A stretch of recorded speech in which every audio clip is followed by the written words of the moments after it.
Déficit de atenção, a condição sine qua non para que você tenha o TDAH. Meu nome é Fernanda Zago Macedo, sou psicanalista, tenho um pós em neuropsicopedagogia, sou educadora, sou uma mulher com TDAH e bem-vinda ao meu canal Nem Tão Louca. Você pode, por favor, agora dá uma seguidinha aqui, inscreva e manda esse vídeo para o máximo de pessoas que você gostaria que tivesse essa informação. Então vamos falar sobre o TDAH, né? Na psicanálise a gente olha para o sintoma, a gente cuida de você com quem você é, tá, meu amor? A gente pega no colinho, te dá um amorzinho ali para você entender e amenizar assim os seus sintomas, as suas dores, as suas angústias. E em relação a esse transtorno aí que eu adoro falar sobre, eu tenho, mas que a psicanálise tem uma visão ali mais amorosa em relação a ele. Então vamos lá. A desatenção. Ah, minha querida desatenção, gente. Você já pegou falando, você já se pegou conversando com alguém e de repente você se perde durante a sua fala? Sabe? Você tá falando e você fala, opa, peraí, eu esqueci o que eu queria dizer. Você tava falando, aí um pensamento entrou no outro e outro entrou no outro, né?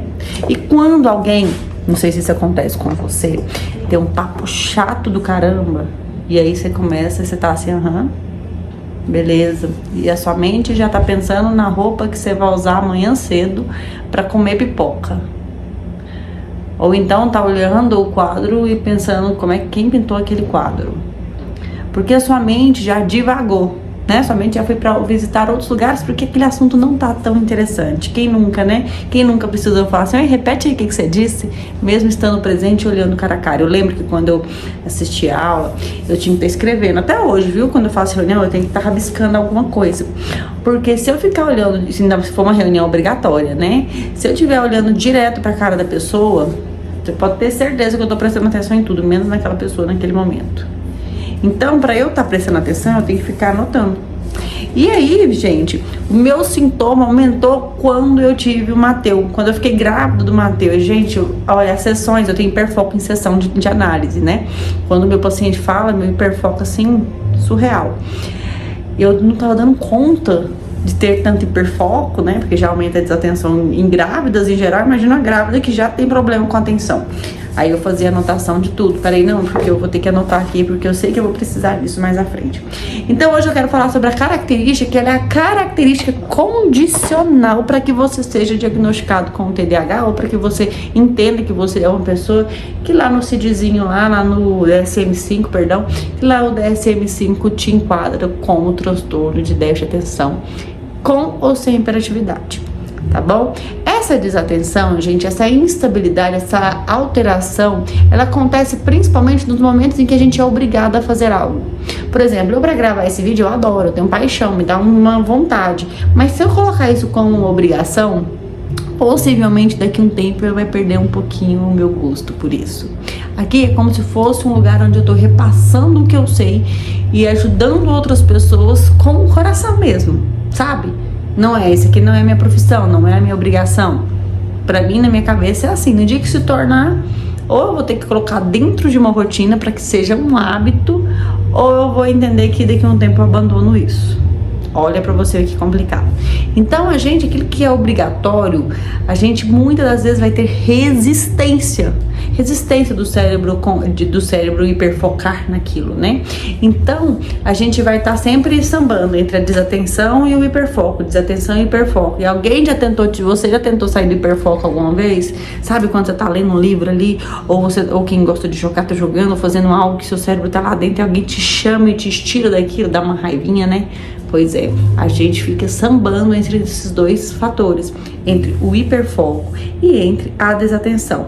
Então, o hiperfoco, quando a gente tá nele, a gente tem uma grande dificuldade, uma enorme dificuldade de desligar e de desviar a atenção. Esse é um lado também do TDAH. O TDAH não é uma pessoa que não tem atenção.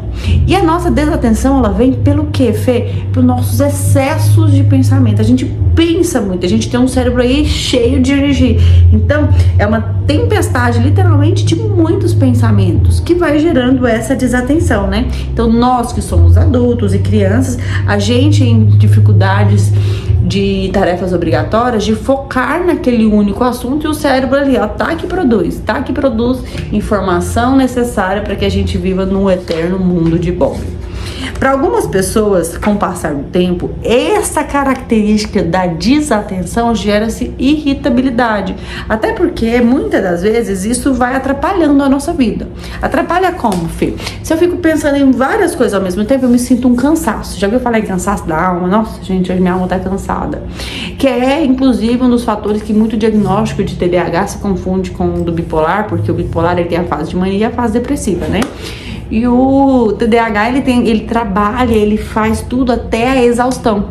Aí depois ele fica um tempo meio que respirando, né? Porque gastou todo o seu libido, toda a sua energia mental ali.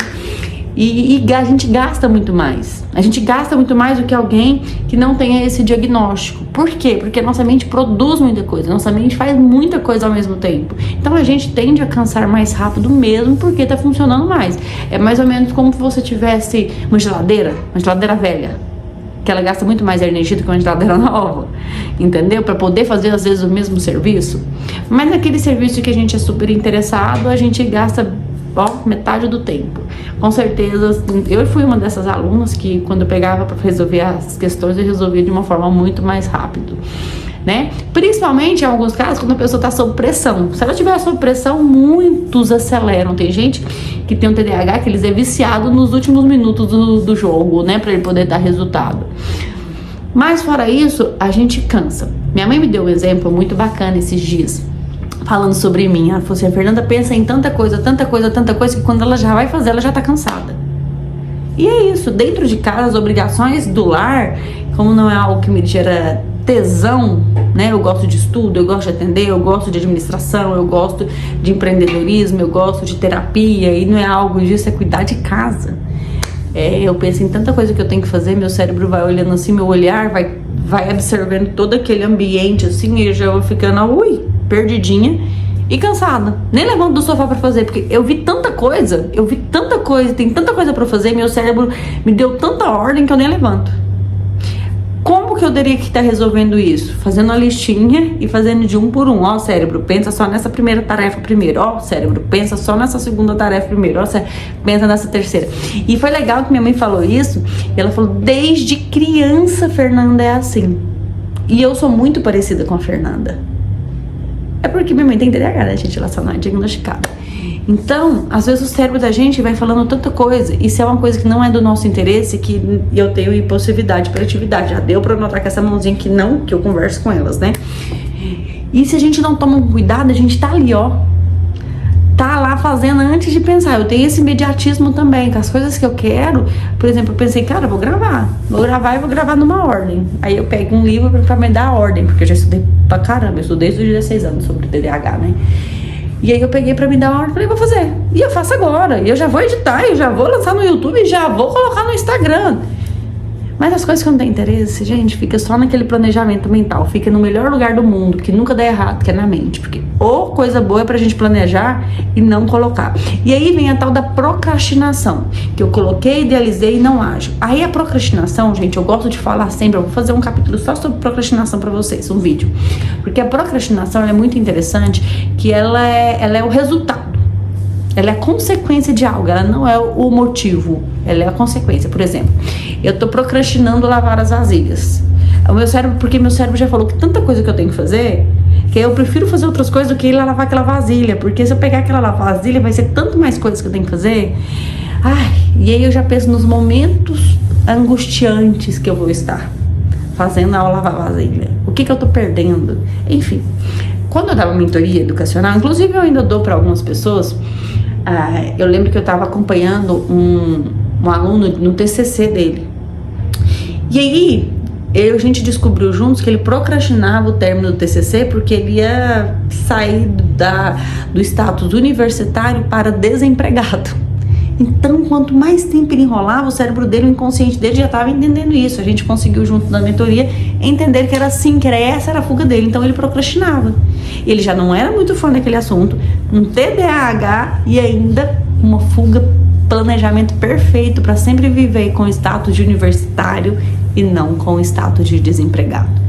Então, meus amores, é bem nesse ponto aí que a gente entra, né? O porquê que o nosso sintoma tá sendo aflorado em tal situação? Por que com a Mariazinha ela terminou o TCC rapidão e o Joãozinho, ele demora anos. Por quê? Por que o aluno nota 10 em notas, né? Porque raramente vai ser nota e comportamento.